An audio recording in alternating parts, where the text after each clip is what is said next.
Solomon வந்து பாத்தீங்கன்னா அவன் வேறு விதமான விக்கிரகாராதனையை கொண்டு வந்தானா, யெரொபெயாம் வேறு விதமான விக்கிரகாராதனையை கொண்டு வந்தான். என்ன வித்தியாசம் வேற சொல்ல முடியுமா? கொஞ்சம் முன்னாடி சொன்னேன். சாலமோன் என்ன விதமான விக்கிரகாராதனையை கொண்டு வந்து தேவனுக்கு கோபம் உண்டாக்கினான்?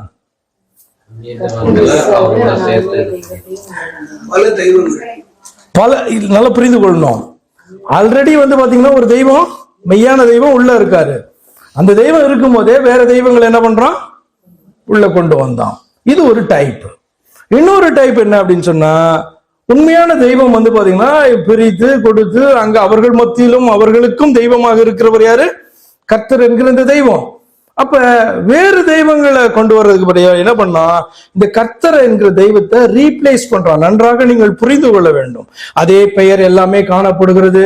ஆனால் வந்து பாத்தீங்கன்னா எப்படி கர்த்தருக்கு எங்க அப்படி எங்க ஆலயம் காணப்படுதோ அதே மாதிரி ஆசாரி எப்படி காணப்படுறாங்களோ அப்படி, பண்டிகை எப்படி காணப்படுதோ அப்படி, எப்படி ஆராதனை செய்யப்படுதோ அப்படி. ஆனால் உள்ள பாத்தீங்க அப்படின்னா கொஞ்சம் முகத்தை அப்படி விலைக்கு பாத்தீங்கன்னா உள்ள யாரு கிடையாது, கர்த்தர் என்கிற அந்த திரையை அப்படி விலைக்கு பாத்தீங்க அப்படின்னா உள்ள என்ன இருக்கு, கன்று குட்டி காணப்படுது. இது வித்தியாசமான ஒரு விக்கிரக ஆராதனை.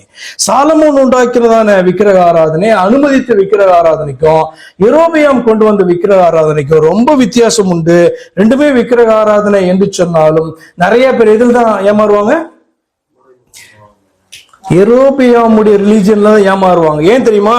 சாலமோன் ஏற்படுத்தின காரியத்துல நீங்க உள்ள போனீங்கன்னா என்ன பண்ணலாம், உங்களுக்கு எந்த தெய்வம் பிடிக்குதோ அங்க போய் என்ன பண்ணலாம், நீங்கள் ஆராதிக்கலாம். நீங்கள் எருசலேமுக்கு போனீங்கன்னா அங்க வந்து பாத்தீங்கன்னா கர்த்தர் என்ற மெய்யான தெய்வத்துக்கு ஆலயம் கட்டப்பட்டு இருந்தது.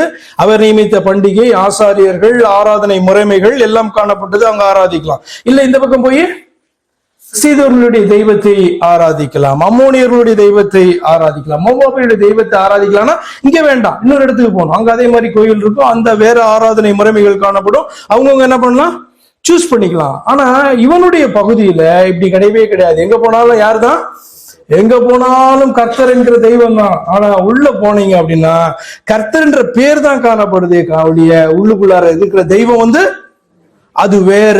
இது வித்தியாசம். நன்றாக நீங்கள் புரிந்து கொள்ள வேண்டும். இதுதான் இன்னைக்கு ஓடிட்டு இருக்கு கிறிஸ்தவத்துக்குள்ளாக. கிறிஸ்தவ சபைகளுக்குள்ள நீங்க போனீங்கன்னா அவங்கவுங்க நமக்கு தெய்வத்தை சூஸ் பண்ணிக்கலாம் அப்படின்னு கிடையாது. யாருதான் எங்க உள்ள போனீங்கன்னா நீங்க கர்த்தர் தான் தெய்வம் அப்படின்னு சொல்லுவாங்க.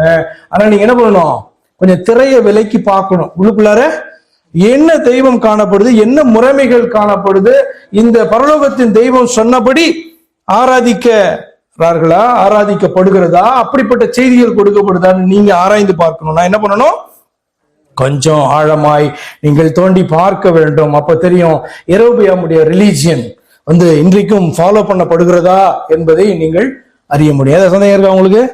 அப்ப விக்கிரக ஆராதனையில ரெண்டு வெரைட்டி கண்டது. சாலமோனுடைய விக்கிரக ஆராதனையில நீங்க என்ன பண்ணலாம், வகையறுத்து கண்டுபிடிச்சிடலாம். யெரொபெயாம் கொண்டு வந்ததுல நீங்க அவ்வளவு ஈஸியா கண்டுபிடிக்கவும் முடியாது. எளிதாக எல்லா ஜனங்களும் ஏமாந்துருவாங்க. ஏன்னா நீங்க அந்த 10 கோத்திரத்துக்குள்ள போனீங்கன்னா அங்க வந்து ஆப்ஷனே கிடையாது.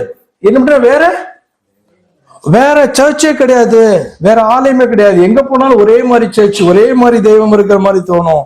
ஆனால் வந்து பாத்தீங்கன்னா அது வந்து விக்கிரகம் என்கிறதான ஒரு வித்தியாசமான ஒரு முறைமையை வந்து பாத்தீங்கன்னா வந்து கொண்டு வந்தான். ஒரு ரிலீஜியனே வந்து பாத்தீங்கன்னா அவன் ஃபார்ம் பண்ணான்.